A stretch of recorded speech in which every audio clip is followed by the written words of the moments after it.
Families Teamsters, 1932.org. What would you do if you had a broken bone? You'd go to the doctor and use your insurance, right? Well, what would you do if you have a serious problem with drugs and alcohol? Most people do nothing until it's way too late. Your insurance can help you get clean and sober with the assistance of a place like the Detox and Treatment Helpline. Many times, addiction treatment is fully covered. So why not use your insurance to treat your addiction problem just like you would if you had a broken bone? And with the Family Medical Leave Act, you're allowed to take time off by law, and your employer doesn't need to know the reason. So there are two good reasons. You've got insurance you can use for your addiction problem, and with the Family Medical Leave Act, it's completely confidential. Call now, 800-398-7414. That's 800-398-7414. And now, the voices of KCAA with an exciting announcement. Want to hear NBC News or KCAA anywhere you go? Well, now there's an app for that. KCAA is celebrating 25 years and our silver anniversary with a brand new app. The new KCAA app is now available on your smart device, cell phone, in your car, or any place. Just search KCAA on Google Play or in the Apple Store. One touch and you can listen on your car radio, Bluetooth device, Android Auto, or Apple CarPlay. Catch the KCAA buzz in your earbuds or on the streets, celebrating 25 years of talk, news, and excellence with our new KCAA app. Just do it and download it. KCAA, celebrating 25 years.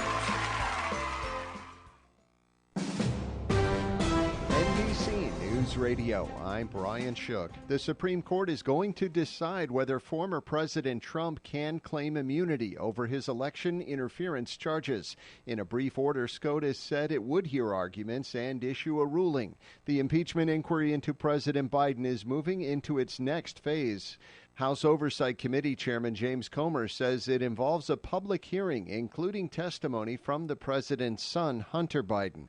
Hunter gave a deposition to lawmakers today behind closed doors in which he denied his father was ever involved in his business ventures. Senate Republican leader Mitch McConnell will step down as GOP leader in November. He made the announcement today on the Senate floor, saying it's time for the next generation of leadership. Now it's 2024. I'm now 82. As Ecclesiastes tells us, to everything there is a season and a time to every purpose. The 82-year-old said he'll step down from the role after the November elections, but will serve out the remainder of his term. A New York judge is denying Donald Trump's request to pause the enforcement of penalties in his civil fraud case while he appeals the judgment. The former president's request to stay the enforcement of the more than $450 million in penalties was rejected today.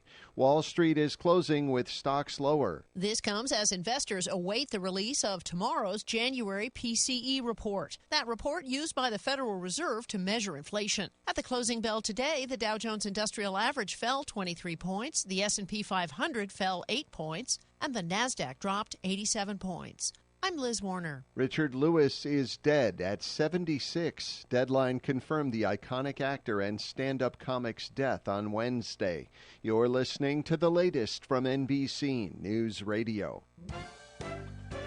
It's time to shop in the cool, relaxed comfort of the Tri-City Shopping Center in Redlands, conveniently located on the I-10 freeway between the Alabama and Tennessee exits. Bring the kids too and watch them play in the only indoor fun center, High Five Indoor Playground, where parents are welcomed on the playground. Birthday celebrations are encouraged, so make plans for some great fun at the mall. More reasons why the Tri-City Center is called the Mall with a Heart. The Tri-City Shopping Center in Redlands is serving up some really cool ice cream at La Micho Acana. Then get your chocolates and other delights from C's Candies. Moms and future moms who visit the mall can cool off and relax while they get treated like royalty at Shiny Nails or Francis Nails and then pampered at Texture Hair. The Tri-City Center is filled with retailers who care about you. Shop at the Tri-City Center in Redlands and see why they call it the Mall with a Heart. myself with people. I mean, I'm always the one cooking for things, but I'm always the one that decorates first and come to my house. All the orphans that have no place. I'm going to have no place to go, so Okay, I can come okay, over. come on over. And life is so amazing if we can see it. Jump off that exhausting hamster wheel and into balanced living with Dr. Marissa. Promise you joy in the mystery. Dr. Marissa, also known as the Asian Oprah. Her mission, to be a beneficial presence on the planet. Her purpose, to be your personal advocate to live, laugh, love, learn. Her life motto, don't die wondering. Take back your life with Dr. Marissa Pay.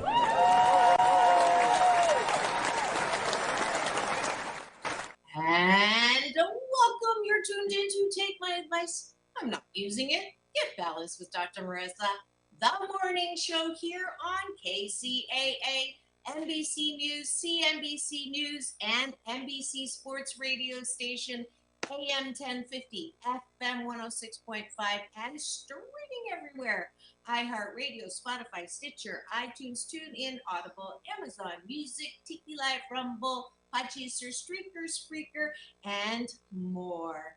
And this is a show about hope and happiness, so there's no gossip, no scandal, and no K-words, no Kanye talk at all, formerly or now. Instead, I want you to focus on your own reality show and how you can be happy 88% of the time. So I have topics and guests to that end. If you've missed any of my past 1,115 shows, but who's counting, please do go to my YouTube TV channel. And when you get there, make sure that you hit the free subscribe button, and then you will get an alert every weekday morning to tune in to this show that balances out all the bad news out there with some good news. And I have very special series all the time because I want to keep you always on your toes and on your nose and sometimes on your back,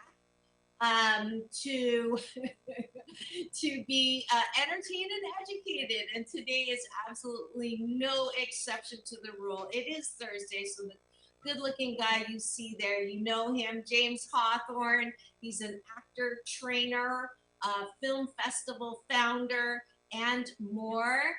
And welcome to the show again this wonderful Thursday. And that is James Hawthorne. And I'm going to ask Frank to hit the applause button because I'm having some issues just getting my banner up. So hopefully Frank can hit that welcome button. And he maybe... Good morning, everybody. Until then. Hold on, here we go.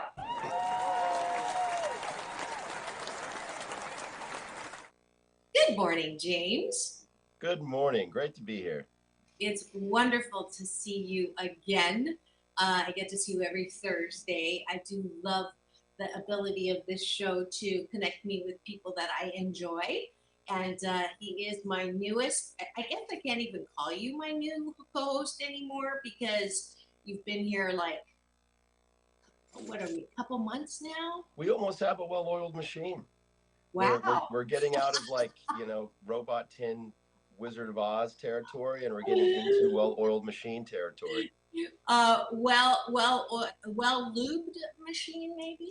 Well, that's right. This is a show on dating and sex. So that's right. A little bit of sex. And relationships. And I want to welcome all the Cashew Gallery this morning is in full force. We've got Troy Pacelli. How was your time on this show last week? Oh, we had a blast. We had a great time. It's a lovely way to spend a Friday evening. Good. Did you have a drink with you? Did you imbibe as his what is it called? Last call. So we had a little white wine, and we talked about how to find balance, something that I know you speak a lot about in the health and fitness world, while still enjoying some of the finer things in life. Yeah, that's awesome. Okay, so breakfast.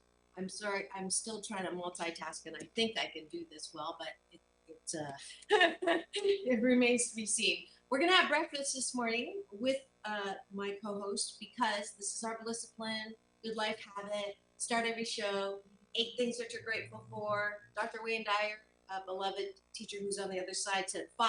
I'm an overachiever. So 8, 8's a lucky number in Chinese. So 8 on the top, 8 on the bottom, because I like it on the bottom.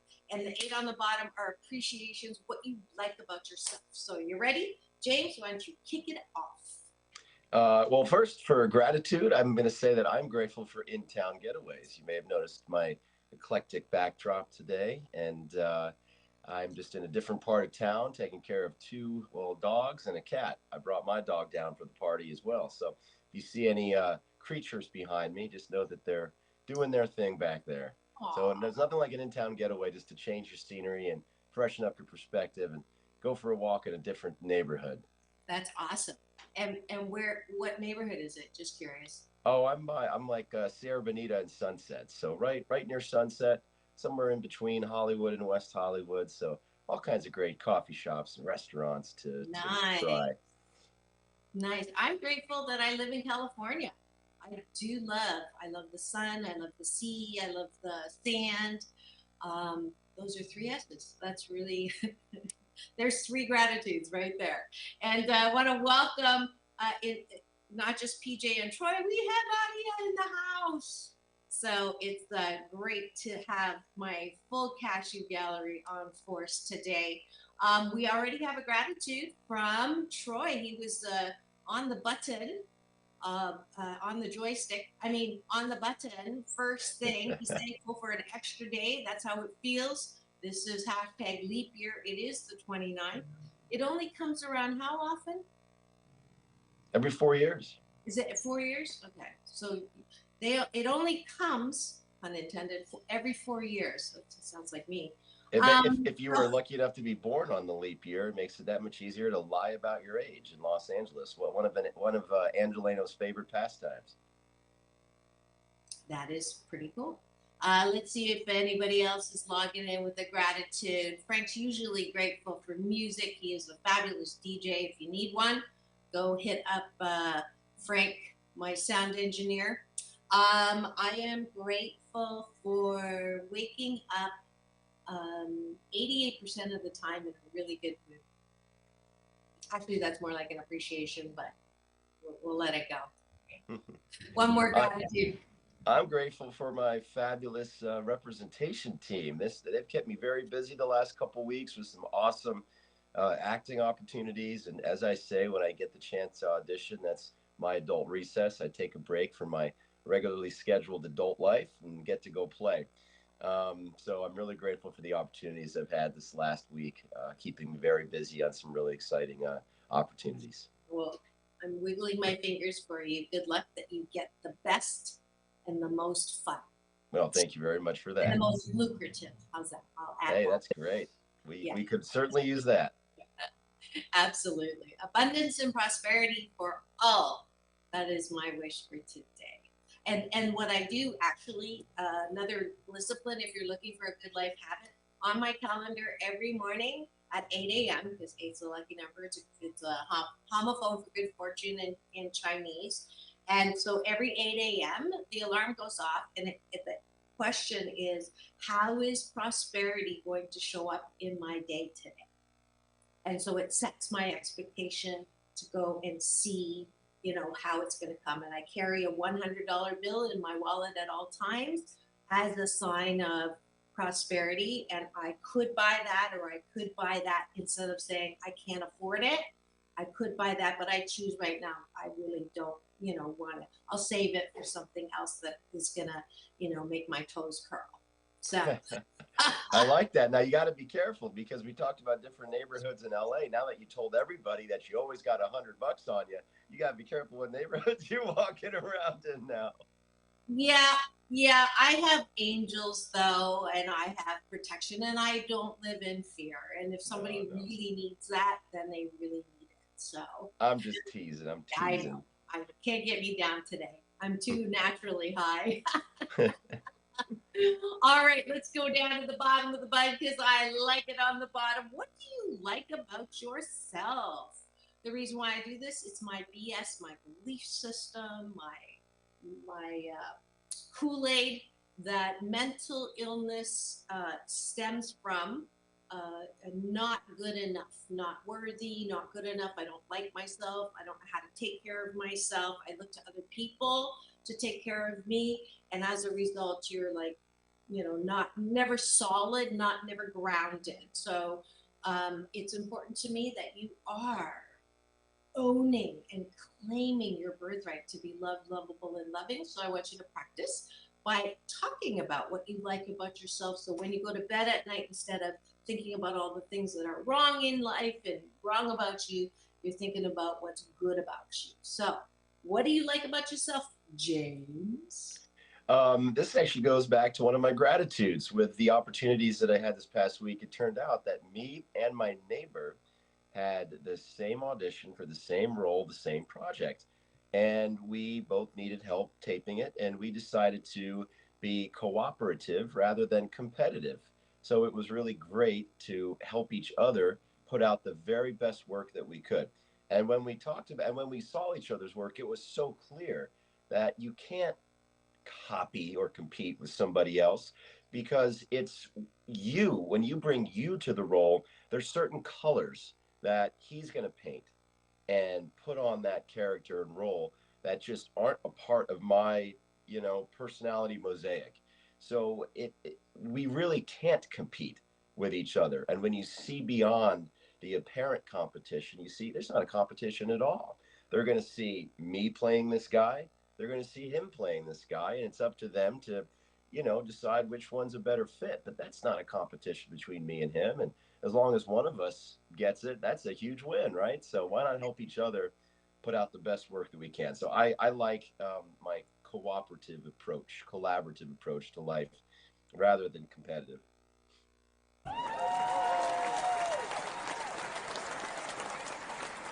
I really like that. I really like that. And I think for the acting field, that's like not necessarily a common BS belief system that goes around for sure. My Happy 88 tools are like, it's always this and better. So if I don't get something, it's always this for better. The friendly universe is always conspiring for me, never against me. So if I don't get something, it means that there's something, I'm being protected. And I can't wait to see what good comes out of this if something bad happens. And that just keeps my discipline of staying in that high place. And then I attract all the good stuff. Right. If you walk through life with a spirit of abundance rather than scarcity, then competition with other people just isn't a thing. There's no room for that to live and exist. I think the only competition that matters is between what you actually do with your life and your potential. So the only person you're ever competing with is what you're capable of. That's it. Exactly. I appreciate that I know beyond a shadow of a doubt, 98% of the time that I am a one of a kind, wonderful, unique, precious child of a friendly universe. And I know that for me, and I know that for you. Anyone who's listening now or later, anyone within the sound of my voice or within the sight of your eyes. And I am so appreciative that I do know that. Just for like what you were saying, the role, it's a fit or it's not, it's a match or it's not. Same with relationships. There you go. I don't really know what to call this one, so I'll just describe it, and maybe we'll come up with a clever way. I like that I'm not a rule follower / I don't take things necessarily at face value. I'm always like, well, just is that really the rule? Is that really the case? And I've had some really fun and exciting times by doing that. A much milder example of that would be last night. I had a crazy day. I was taping till very late. Came back to walk the dogs here late at night, and man, was I starving. I didn't get a chance to eat enough during the day. And I said, "Oh, Sunset Thai, it's right there. I went there like 8 years ago. It was delicious." So I bring the dogs in. I go on my phone. I'm like, I better get there quick because they're going to close. Said that they were already closed. Well, I said to myself, you know what? I really want that Thai food. And it looked like the lights were still on 5 minutes ago. I'm going to walk my butt back up there and see if they'll let me at least get takeout. Well, I go there and they weren't closed. It was just an error on Google or whatever. And I'm glad I walked back up there and, sat down, had a fantastic meal, gave me a chance to just kind of exhale after a very busy day. And if, you just believe everything you read, or someone says, well, that's the rule, you're not going to have nearly as much fun as you would if you decide to ask for forgiveness instead of permission. And there's nothing wrong with groveling every once in a while. Go to the door and saying, I'm hungry, please feed me. I really want your delicious Thai food. Nothing wrong with sucking up and groveling a little bit. That's hilarious. That's great. Maria, I like that I'm curious all the time and always wanting to learn. That is fabulous, and I do know that about you as well, and it's wonderful. That is it for breakfast with Dr. Marissa and your co-host, James Hawthorne. On Straight Talk, and you are tuned in to Take My Advice. I'm not using it. Get balanced with Dr. Marissa, the morning show here on KCAA, NBC News Radio, home to the Asian Oprah, celebrating 25 years, AM 1050, FM 106.5, and streaming everywhere.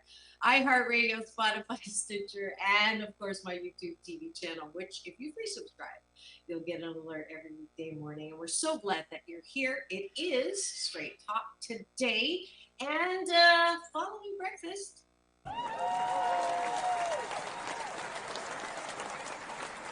We're going to go to the topic of the day. Relationship postmortem. This is James' topic when exes aren't 86th, the good, the bad, and the ugly. That's the topic. Our relationships with exes or husbands, as I like to call them, is that a good thing? Or is it someone who wasn't a match for a healthy relationship a good idea as a quote-unquote friend? Or should that relationship sail into the sunset, or better yet, get sunk? That's what we're talking about today. So, James, why did you pick this topic?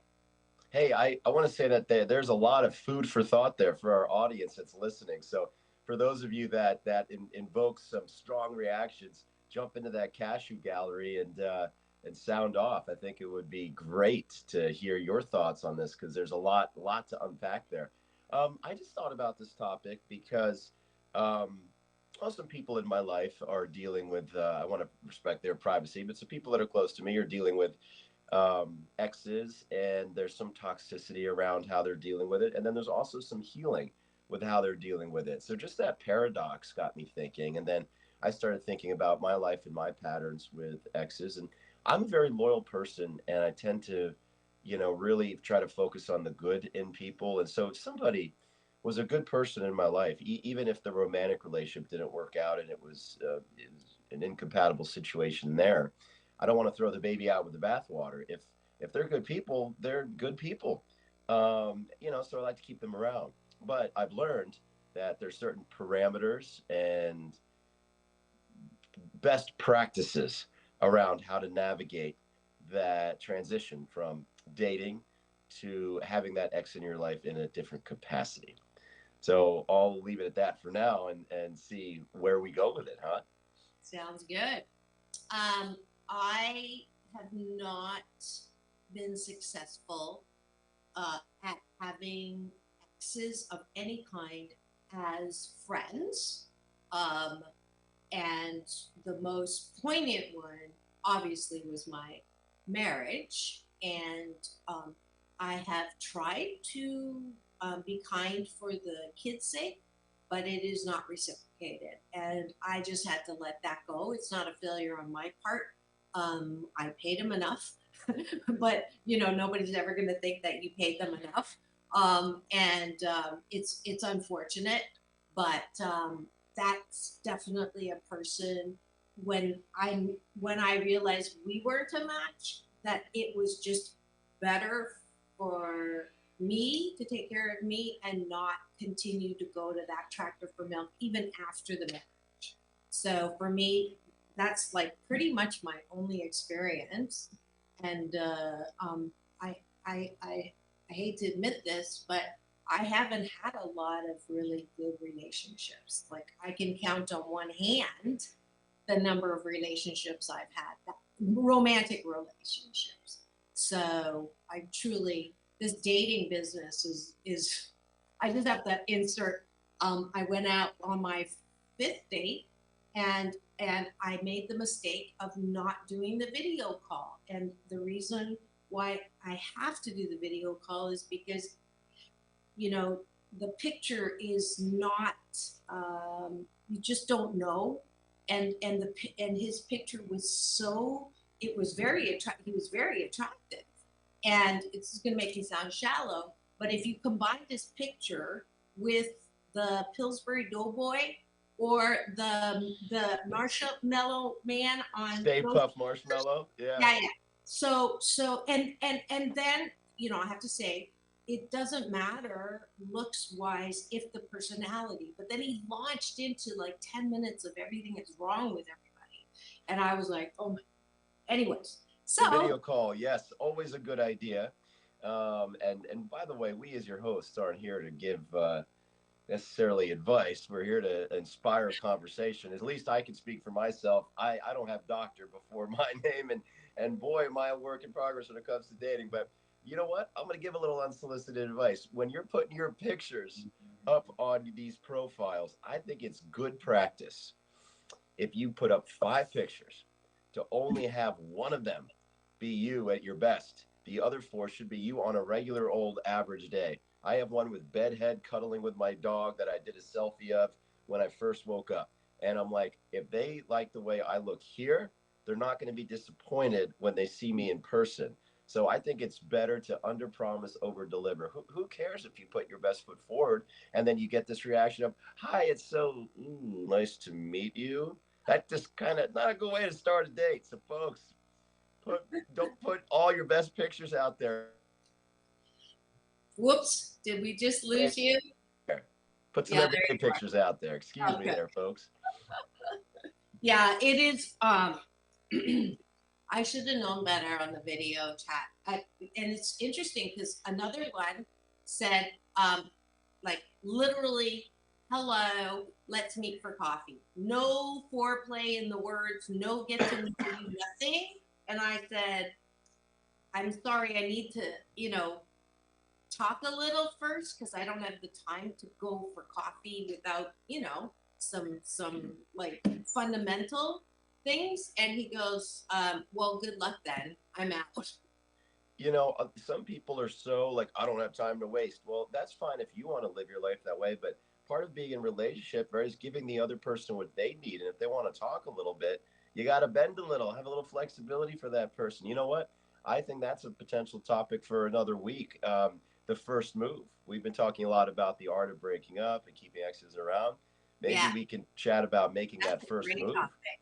Because I've got a lot of experience on that. For me, I need that verbal foreplay first to check out your sense of humor, your wittiness, your intelligence, you know, to find out what you do, because success and ambition are turn-ons for me. So all of that. Then we move to, can we hold a conversation on the phone? Then we move to, what do you look like?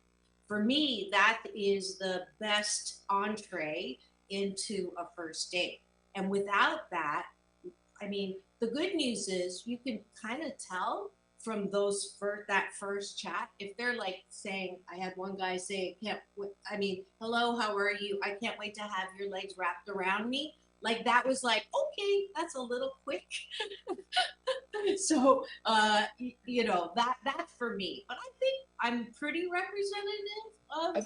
I think you're giving a little advice there. I think it's, hey, when you make that first move, guys or gals, try to stay in the meaty part of the bell curve. You know, don't be an liar on either side. Just be in that middle 80%. Just be normal, folks, please. As much as I love quirky eccentricities, let's not, you know, be out to lunch before we go out to lunch. Very good, very good. Hey, I want to have your back on what you said regarding exes not staying in your life over the relationships you've had, focusing particularly on your husband and what you've talked about in other shows. Well, he didn't really treat you that good. So if somebody treats you poorly, I think that's just protecting yourself to not have that person in your life. So I don't think there's ever any obligation or any reason just out of loyalty to keep somebody around if they didn't treat you good when you were together. So I got to have your back on that one and stick up for you there. Yeah.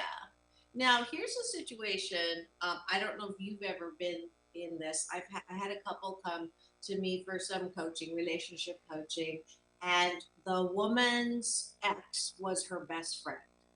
And the new guy was not an insecure person, but did not approve of that relationship because of the familiarity and of the temptation. And her point was, you don't trust me.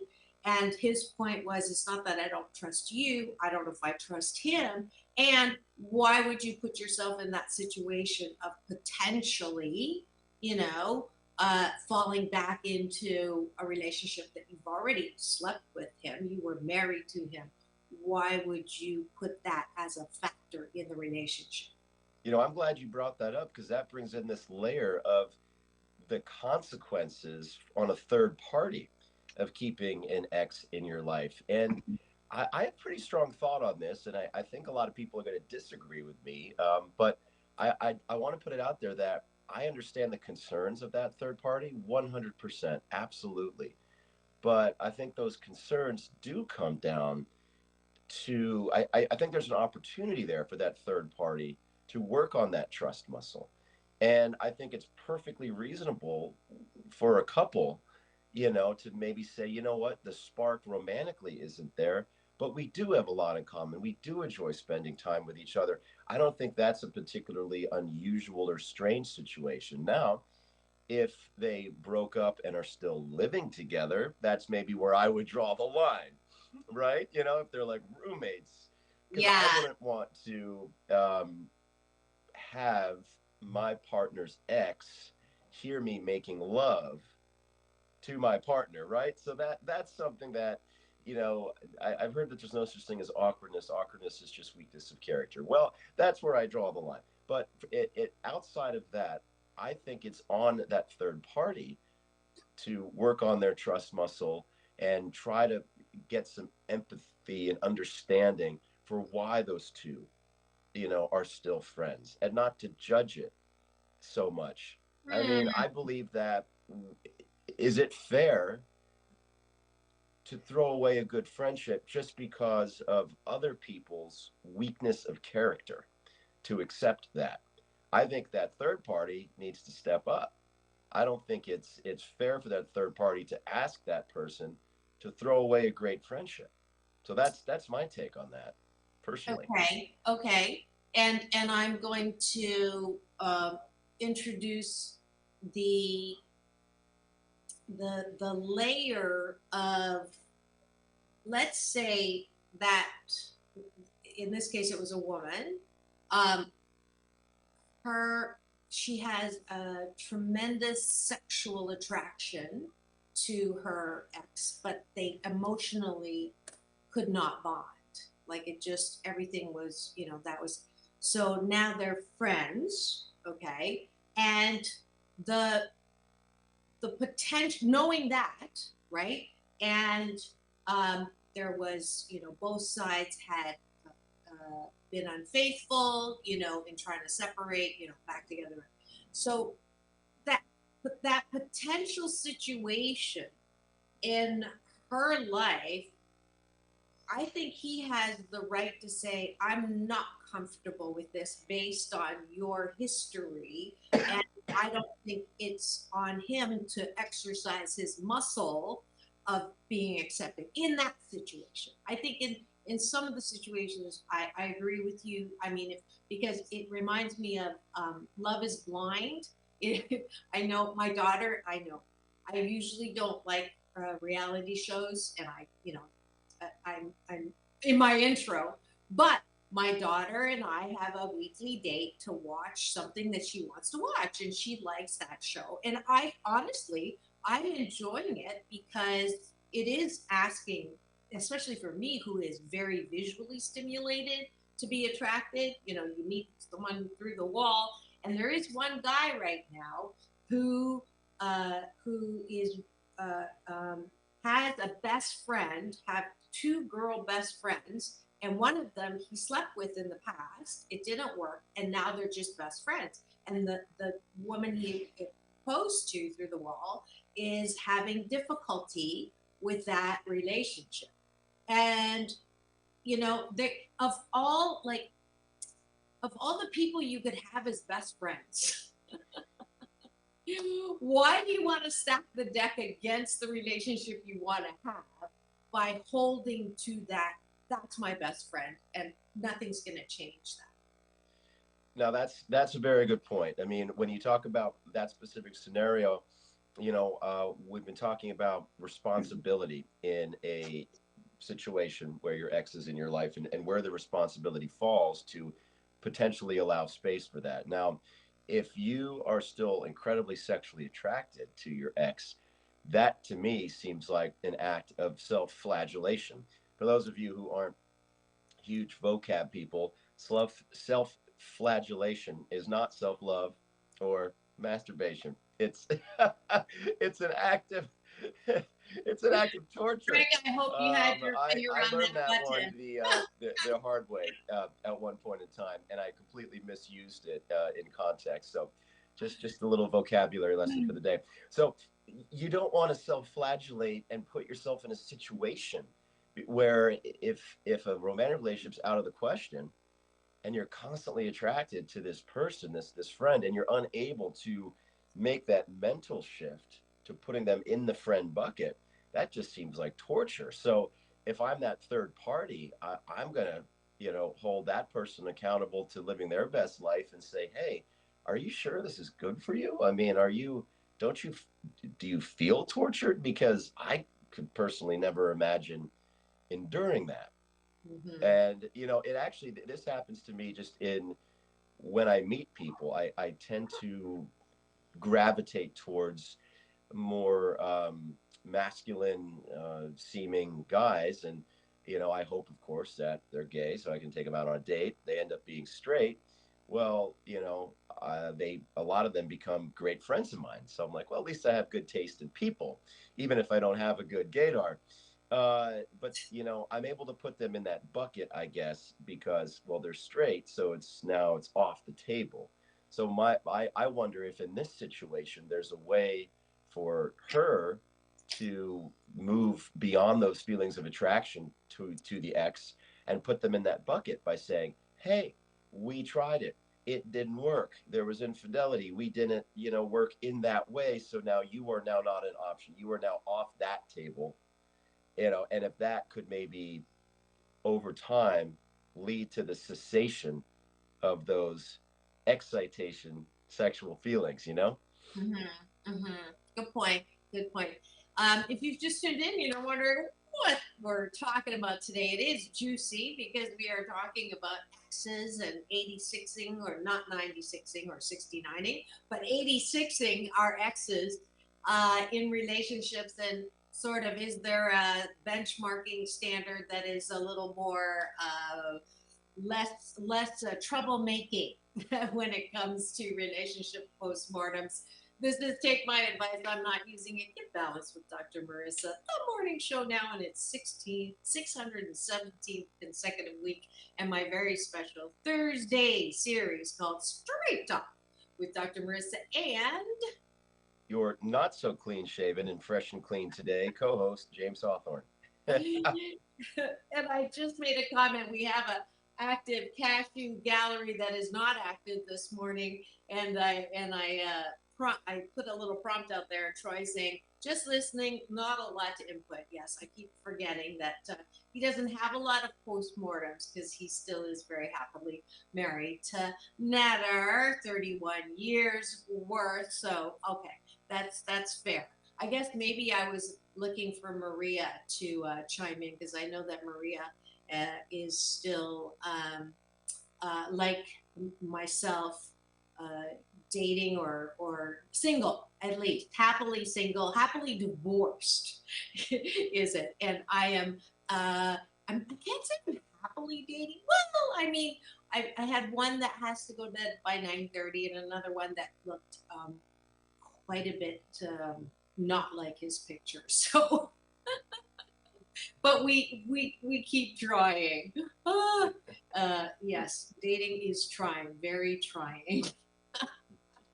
But okay, and we are talking about, should you have a relationship with your ex? What kind of relationship? Is it better not to have a relationship with your ex? So if you are tuned in now, if you're driving and listening to this NBC News Radio channel on your AM 1050 FM 106.5, please do not chat. But if you land somewhere, go to my YouTube channel, my YouTube TV channel, free subscribe, and you can join the Cashew Gallery. All right. I think we do have a comment here. Go ahead, James. Well, oh yes, let's. Yeah. Yes, Maria, tell us all the juicy gossip about the dating world in the tea and telly world. Ooh, he's fishing. So, One thing that I've learned about whether or not to keep exes in your life in any capacity is, we mentioned this on other shows with other topics. You have to have that cooling off period to allow that transition to happen, because usually the feelings are so intense in a romantic and intimate relationship, regardless of what the breakup was about or how it went down. Those feelings, even if it was the most like tranquil breakup, there's still intense feelings around the relationship. And I think those feelings have to run their course, and I think only time can do that. You could go out to 10 lunch dates with your ex to talk through everything, but just because you're talking through it, feelings and knowledge don't operate on the same timeline.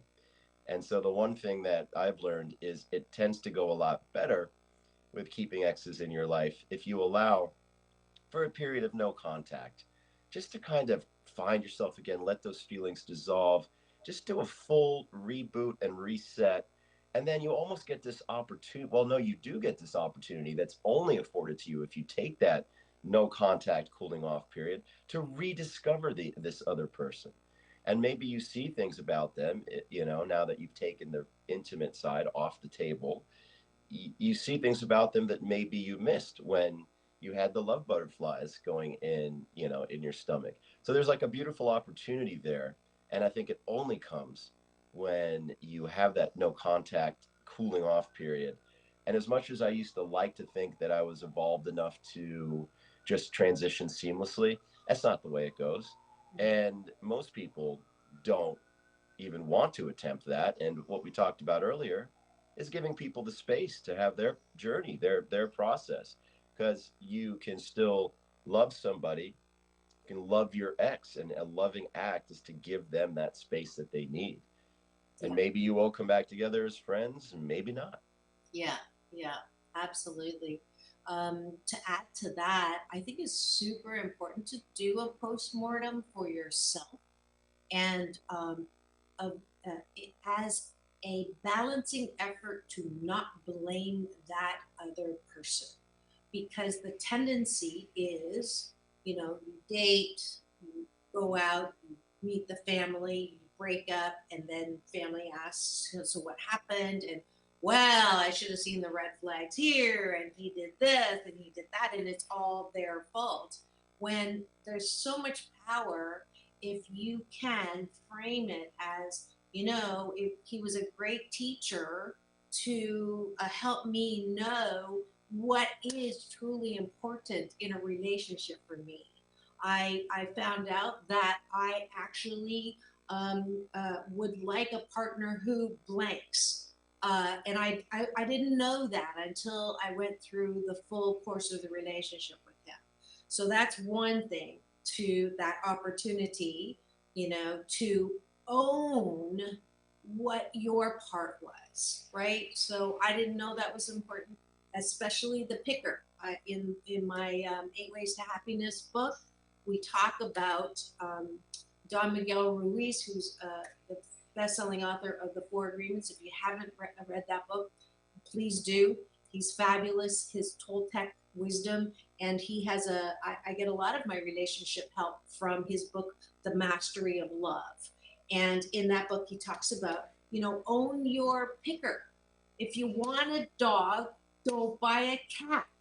And so many women, especially women, we choose potential, right? We're hopeful that, and then, or when we realize we don't like that, we harp on them all the time. Why aren't you like that? Well, if they're not that, let them go. You own that. You didn't know that that's what you wanted. Now let your people go so you can find somebody that you don't nag at, because that's just not them.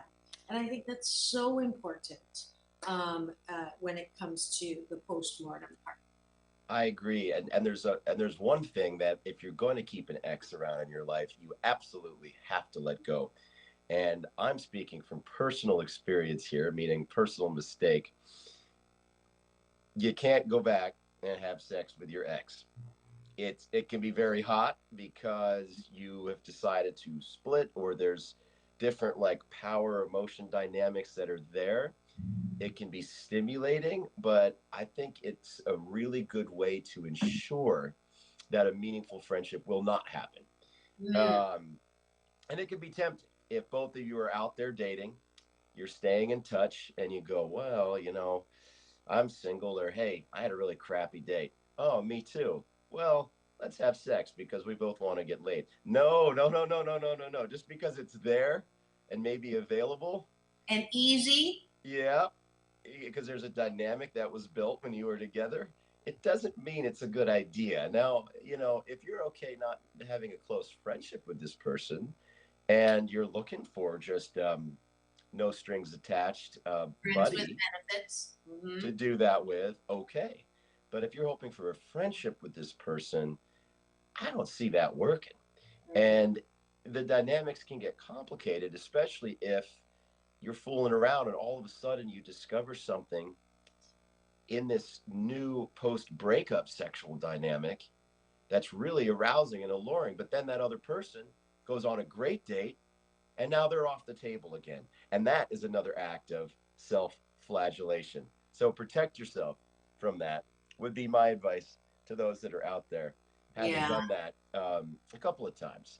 When will I learn? Hopefully now. Hopefully by saying it out loud, I'm putting it out there and holding myself accountable to everybody that's listening. And so now it comes in the form of anecdotal advice to all of you that, in my experience, that's one piece that you have to let go if you're not going to 86 your ex and you actually want a meaningful friendship with them. Yeah. My Happy 88 tool that addresses that particular situation is called Step Away from the Device. Yeah. Step away from the device. Remember those car alarms that would That's say, right. back up. So yeah, I love that tool. I haven't talked about that tool in a long time. I love that. Thank you for reminding me. And in that same vein scenario as you're talking about, this is another really, really, really, really do not touch scenario. If you are Hope Springs Eternal and you are still really, really wanting that person to be your person, when you know that you're going to the tractor for milk, that they've never been able to be the person that you want them to be, and you hold the BS belief system that there's only one soulmate, one twin flame, one person that can be your person, one completing person. Thank you very much, Jerry Maguire. No, thank you.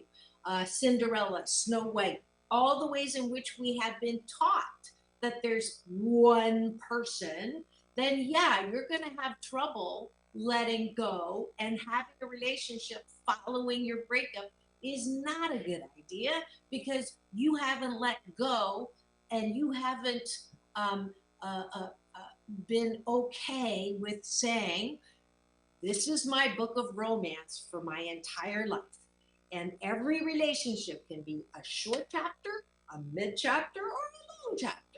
But I can have, in 8 billion people, I can have more than one really good relationship romantically than that only one person that keeps me from always going back to that chapter, right? Yeah, that goes back to your point on doing that postmortem for yourself and really doing the work to understand who you are and how you love. If you're somebody that really is a romantic, I think it can be much harder to let that person go. I used to be much more of a romantic. For better and for worse, I've become a little bit more cynical, but just to the point where it's made me, I think, more in the meaty part of the bell curve instead of hopeless romantic. Now I'm in that bell curve, but I'm on the romantic part of the 80% instead of hopeless. Um, but you have to know that about yourself. And if that's you, that no contact time or period might have to be longer than 6 months, a year, maybe more. Because if you have trouble letting go, it's good to know that. Um, and you have to read the cues and the signs. If you're going on dates in the first 6 months after a breakup, and all you're doing is thinking about that other person and how none of these people compare, well, it's too soon to say that, oh, this person is the only one that's right for me. That should be a sign or a cue that you really need to keep avoiding contact. Now, if it's been a year and a half, 2 years, and you're dating, and you're still thinking, man, that person was, well, that's a little bit different. So I think you have to measure your feelings in the context of time, spent apart with no contact with your ex, and in the context of, well, who am I as a romantic person? Who am I as a lover? And I think when you do that, you can figure out the way in which you could keep an ex in your life in a healthy way, should you so decide to. Yeah, I just had a thought on researching a question. Let's see what it says. I put in here, how many couples return to a relationship from the past? According to new research, almost 50% of couples break up and then get back together again. Yeah, that's a little messy, but there are upsides to splitting up before settling down for the long haul, according to this Sherry Myers, author of Chatting or Cheating. Interesting. I think, that actually doesn't surprise me. And the reason is because, we don't always get it right. Sometimes we're flawed. And one thing that we've talked about is some people might stay in relationships too long. But I think what's even more pervasive is a lot of people giving up on things too quickly. And sometimes you go out there for a couple years and you realize, man, well, that was a mistake. I really did enjoy these things with that person, and maybe I was being petty or too picky about this or that. Or over the course of a couple years, maybe that person evolves and changes, and the things that you used to not be able to tolerate or stand are now remedied. Because believe it or not, people do change and they do evolve. Just don't expect to be the one to change them. So, when Right. you look at all those things, you have to, give yourself grace and realize that sometimes we screw up when we get it wrong. Mm-hmm. Mm-hmm. And it could be, a good relationship at the not the best time. I say Right. this as an organizational psychologist in when I do consulting, is if you're a person in the organization that has this great idea and you keep, trying to insert that idea and nobody, takes your idea, it's time to let the idea go. It's just a good idea at the wrong time. It's Right. not the best time. So same with the relationship. It could be a great relationship, but you're at different times in your life and it's not the right time. So that would be one of the conditions where, yeah, you would come back together and it be a good relationship. So, Right. yeah. Absolutely. So it doesn't, everything up until this point, we've been talking about now, make sure there's healthy separation. If they're going to be now put in the friend bucket. But sometimes, the universe will throw signs at you that this person is supposed to play a role in your life. And if they keep popping up and showing up and in meaningful ways, and, over after a couple years of consideration, it might be, what, we should give it another go.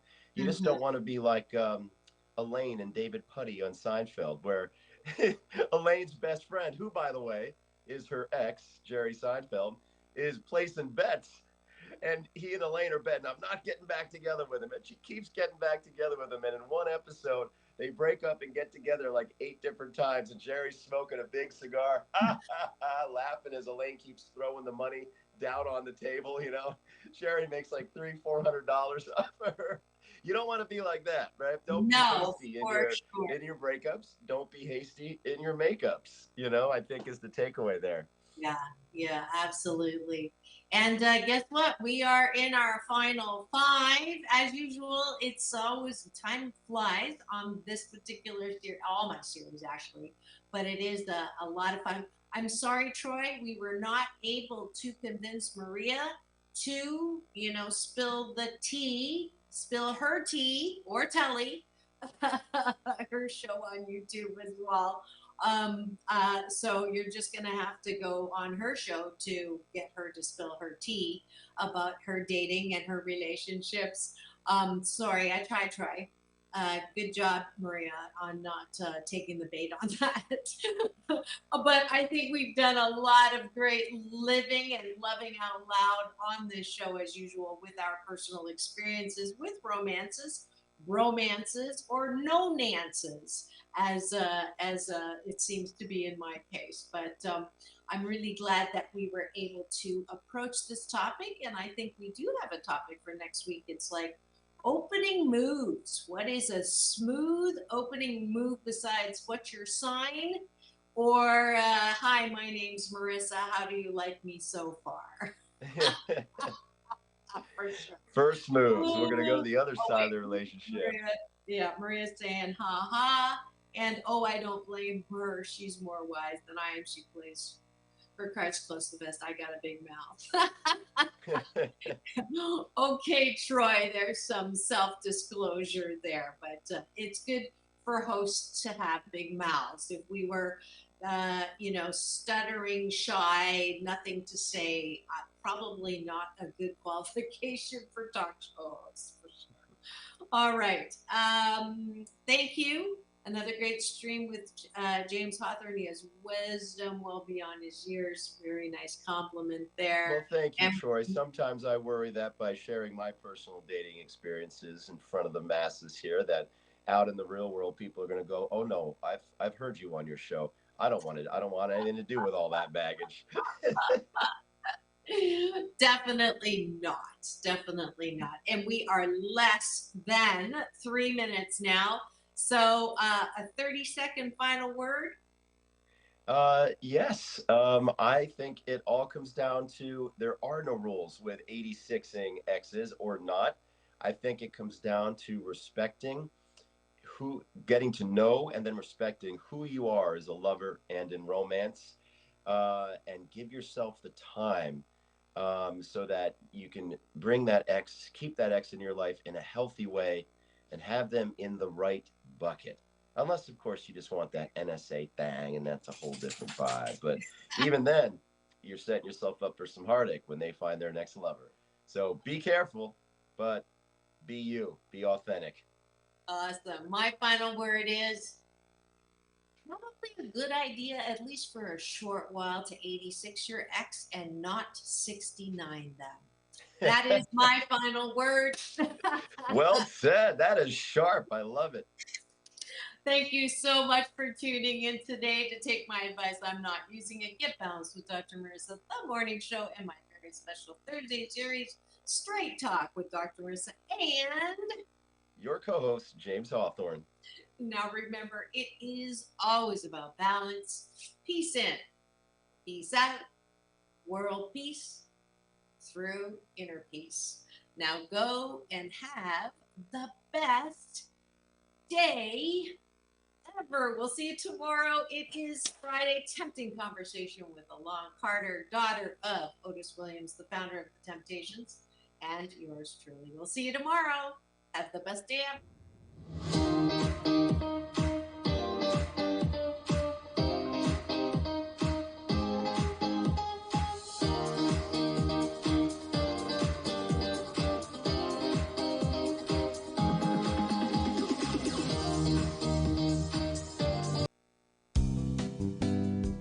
The Tri-City Shopping Center in Redlands